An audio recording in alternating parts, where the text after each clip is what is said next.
The Federal Reserve System is the least understood of all of our institutions. I would care to wager that people understand more about the CIA than they do about the Fed. So, what does the Federal Reserve do? Well, it creates money. Yes, the Federal Reserve creates money. In William Greider's massive history of the Federal Reserve, called Secrets of the Temple, he underlines the wizardly powers that the Federal Reserve wields, or their mysterious powers of money creation inherited from priestly forebears. With this enormous power, the Fed has the ability to create a booming economy and also a declining one. Put simply, when the Fed prints lots of money, the price to borrow that money goes down, and when the Fed erases money, the price to borrow that money goes up. Put in another way, maybe in the perspective of a psychologist, the Federal Reserve operates a vast program in behavior modification. Take the example of a lab rat, and yes, you are the lab rat. A lab rat, put into a maze, observed by scientists, will be given rewards and punishments for completing or failing to complete tasks. Go the wrong way in the maze, you get zapped with an electric shock. Go the right way, you get a little sugar cube. Crudely put, the Federal Reserve operates on the same punishment and reward system.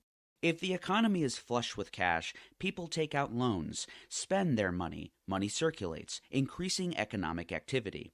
But then the price of goods begin to rise. It's just a simple fact of life. And all good things have to come to an end. For the grave crime of economic growth, the Federal Reserve is the one who will strike you hard with a swift backhand. They promptly raise interest rates, punishing the economy and erasing money. Now, what does it mean to create and erase money? Things will get a little technical here, but in no way is it hard to understand. Now, people like to say that the Fed sets interest rates, but what they really do is set a target, which is decided by the Federal Open Market Committee, or FOMC. This group of 12 people are the authors of the country's monetary policy, full stop. This small group of people is responsible for making decisions that affect every man, woman, and child in the global financial system. The interest rate that the Fed sets, called the federal funds rate, affects all interest rates. Your credit card, mortgage, bank loan, student loans, all change immediately after the Federal Open Market Committee's announcements following their 8 annual meetings. This makes the FOMC arguably the most powerful group of people in the world in terms of their economic impact on the lives of all people. So they've set a target interest rate. Now what? Well, the Fed then creates money.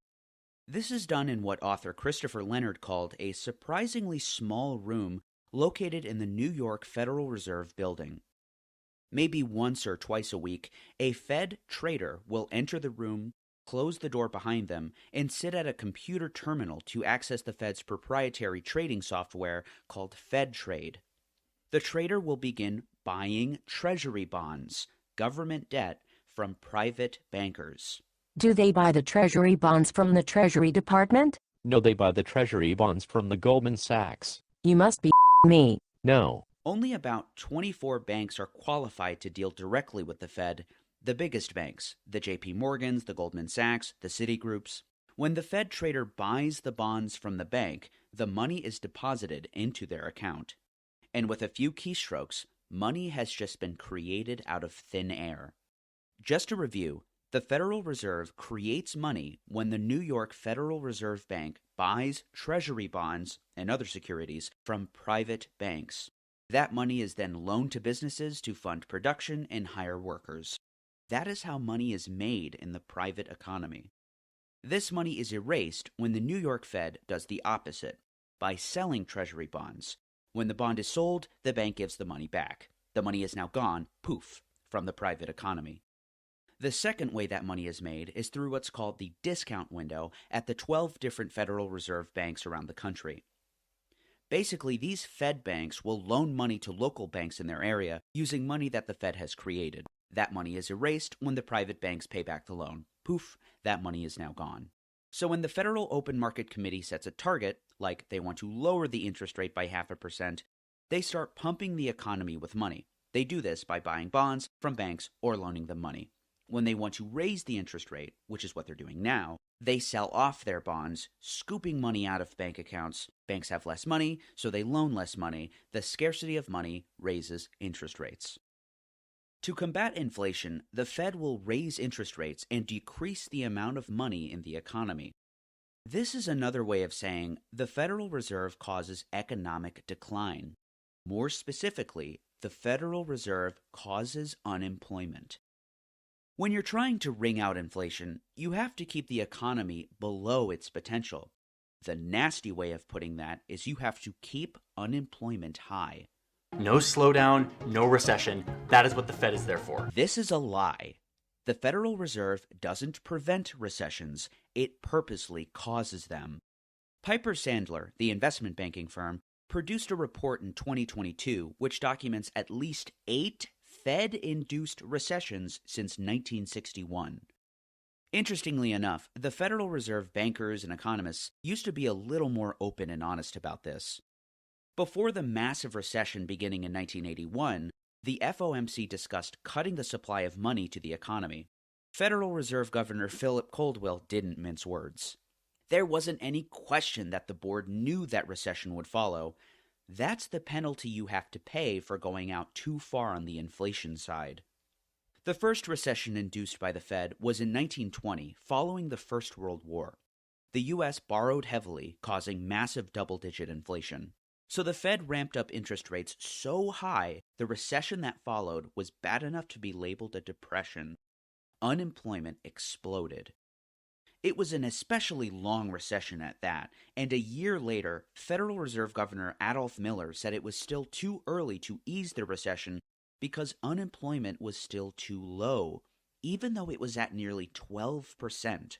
According to Miller, what needed to happen was the liquidation of labor. And the same went for the Great Depression. Treasury Secretary Andrew Mellon would tell President Hoover that the way out of the Depression was to make it worse. He's reported to have instructed Hoover to liquidate labor, liquidate stocks, liquidate the farmers, liquidate real estate. It will purge the rottenness out of the system. People will work harder, live a more moral life. The uncomfortable truth is that recession, and especially the unemployment it causes, is good for inflation. When people are laid off, there's less production. With an excess of goods now sitting around and less money in people's hands to buy them, demand goes down, and prices along with it. Recession is also very profitable for banks and other holders of cash and financial wealth, because inflation is halted or brought down to very low levels. Banks love their appreciating dollars and dollar-denominated assets. The rich indeed get richer. Is the Federal Reserve a private institution? After the Federal Reserve Act was signed into law in 1913, 12 banks in total would be opened throughout the country, what are called the reserve banks. Legally speaking, the reserve banks are private corporations chartered under federal law. Each reserve bank is owned by the private banks in its district. Private banks, such as Wells Fargo or Bank of America, own stock in the reserve bank and even earn dividends. The stockholders, meaning the private bankers, elect 2/3 of the board of directors of each reserve bank, and the board of directors is who elects the head of the reserve bank, called the president. After 2008, Congress whittled down how many of the private bankers can vote for the president, so now it's more like half and half. A sizable influence nonetheless. Peter Conti Brown, in his book The Power and Independence of the Federal Reserve, makes a compelling argument that as it stands, the current structure of the reserve banks is unconstitutional. He does this by invoking Article 2, Section 2, Clause 2 of the U.S. Constitution, which requires officers of the United States to be appointed by the President and approved by the Senate. The 7 members of the Board of Governors are appointed by the U.S. President, but the Reserve Bank presidents are not. Even though they are effectively equals, they share equal voting power in the Federal Open Market Committee. The governors have a slim majority of 7-5, but that isn't the case in times where governor chairs have been vacant. This is where things get kind of insane. The majority of the governors on the FOMC has declined significantly starting with the Carter presidency. Things all but fell apart under Barack Obama. On 3 different occasions, the Board of Governors had 3 vacancies, giving the Reserve Bank presidents a majority on the FOMC.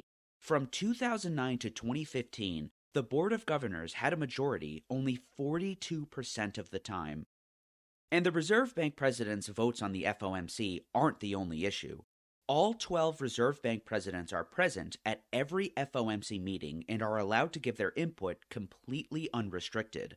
Compared to just 7 governors, the vast majority of voices in the room are unelected officials selected in part by private bankers. Oh, and also, even though there is a vice chairman of the board, who is one of the governors, it is the president of the New York Federal Reserve Bank who is second in command at the FOMC meetings. If anything, the governors are the ones that answer to the New York Fed president. Put in another way, an unelected official sits second in command to the chairman on matters affecting every person who participates in the global economy. I think the evidence is pretty overwhelming that private interests, namely bankers, have a dramatically disproportionate influence on monetary policy. And the Reserve Bank system is what allows private interests to literally have a seat at the table for discussion.